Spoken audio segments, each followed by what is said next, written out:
Hello, hello, hello mga barangga. Good afternoon. Ayan, ito na naman ako. Ito, meron po kami bago. Meron po open dito. Kami dito sa Boni MRT Station dito sa babaan ng Miti Mart. Ang pangalan po ay ito ay nag-open ay Gio katabi na Shibuana.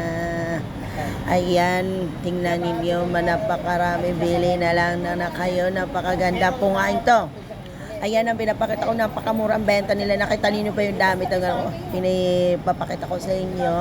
Ayan, tingnan ninyo, napakaganda po, napakamura dahil sa halagang 180 yung nakakasuka na original. Alam niyo ba yung dala-dala ko ng ganyan? Doon po sa Mega Mall po na ang yan ni 1.6 lang po yun. Kasi ang mga damit ko, mga pulo doon ko kinukuha sa Mega Mall. Ang pangalan niya, hindi ko kasi mabasa kasi Chinese eh. Ano lang yun eh. Pero 1.6 ang mga pulo ko sinusot doon ko binibili sa Mega Mall. Na ano lang yan, pang alis ko lang, di ba? Ayan, ang punta ko diyan, pinakita ko sa inyo, ayan.